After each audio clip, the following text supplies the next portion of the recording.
అనిల్ గారు మనతో కొద్ది మాటలు పంచుకుంటారా? అందరికీ వందనాలండి. మరి ఈ చర్చిని ప్రారంభించి 20వ జన్మదినమ 20 సంవత్సరాలు ముగించుకుని 21 సంవత్సరాలు అడుగు పెడుతున్నందుకు ఈ చర్చి సభ్యులందరూ కూడా నా హృదయపూర్వక శుభాకాంక్షలు తెలియజేస్తున్నాను. ఎందుకంటే మరి నాకు తెలిసి ఈ 3 చర్చిలు అనుకుంటా. ఈ 3 చర్చిలు నడపడం అంటే సామాన్యమైన విషయం కాదు. మనం ఏంటంటే 5 నిమిషాలు ప్రార్థనకు వచ్చి అయ్యగారి దగ్గర దీవులు తీసుకుని వెళ్ళిపోతాం. కానీ దాని వెనక ఇంత సంఘాన్ని సమకూర్చడానికి ఉదయకాలంలో లేచి ప్రభువుని వారు ప్రార్థించిన విధానం మనకు తెలియదు.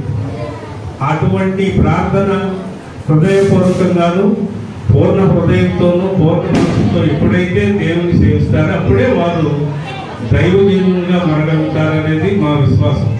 ఎందుకంటే మనకు ప్రభు ఒకటే చెప్పారు, ఆయన యందు భయభక్తులు కలిగి జీవించిన వారికి ఎల్లవేళలా నేను తోడుంటాను, ఏ లోపము ఆపద మీకు రాకుండా నేను కాపాడుతానని గొప్ప వాక్యం ద్వారా తెలియజేస్తున్నాను చెప్తారు కీర్తనలో.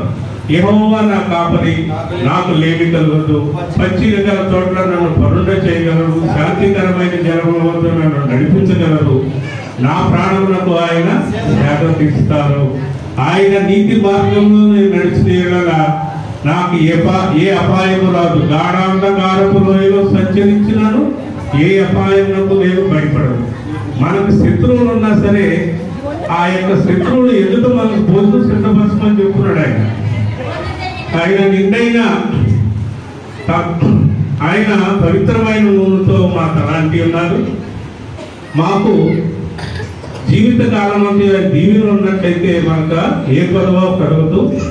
మందిరంలో మనము నిత్యము ఆయన ఆత్మతో మనము ప్రార్థించిన ఎడలా ఏ ఇబ్బంది కలగకుండా మనం కాపాడతారని చెప్పేసి ప్రభు వాక్యం ద్వారా ప్రభు చెప్పిన ప్రతి మాటను కనుక ఇప్పుడు ఆయన అదే చెప్తారు కదా, వాక్యానుసారం జీవించిన ఏ ఇల్లు వద్దలుకోకుండా లేదు.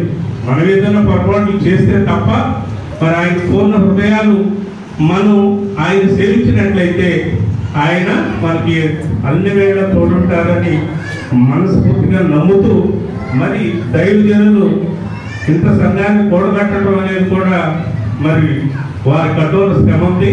దానికి మా వంతు ప్రకారం ఇప్పుడు అంటే రెడ్డాపరాయణ గారి గురించి మీ అందరికీ తెలిసిందే. ఆయన మొట్టమొదటిసారి సర్పంచ్గా నిలబడినప్పుడు ఏ పార్టీ అనలేదు. క్రైస్తవ సోదరులందరినీ కూడా ఘనంగా ఆశీర్వదించి ఎన్నికల్లోనికి ఆయన వెళ్ళాడు. దాన్ని నమ్మి మరి పార్టీ అండలేకపోయిన ఒక మేజర్ పంచాయతీ 20,000 ఓట్లు కలిగినటువంటి పంచాయతీలు ఆయన సర్పంచ్గా నిలబడ్డాడంటే వాళ్ళ నాన్నగారు కూడా పాస్టర్.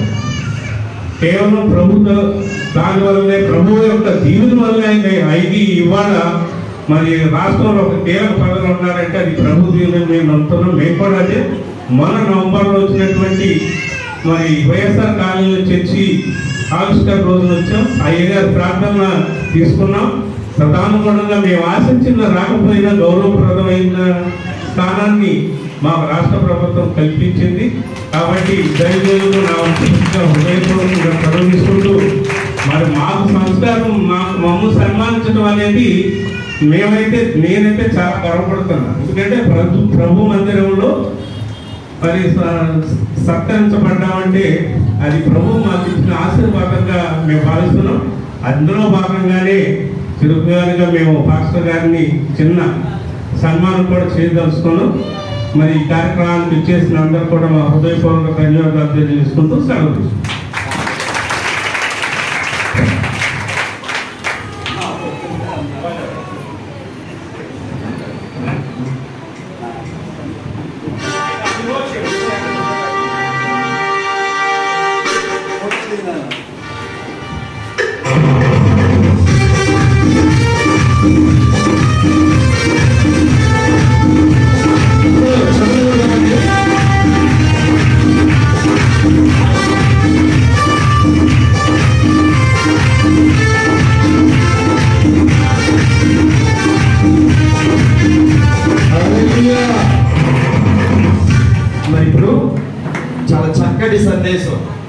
అసలు బయట విషయాలు అనేది ఒక్కడ తీసుకురాల ఆంజనేయులు గారు చక్కగా ఒక పాస్టర్ గారు పెట్టి ఎట్లాగా అయితే నడిపించబడతాడో అంత చక్కగా చెప్పారు. అసలైన పాస్టర్ గారు పెట్టారు నాయుడు గారు. మరి ఆయన కూడా 2 మాటలు మనతో పంచుకుంటారు.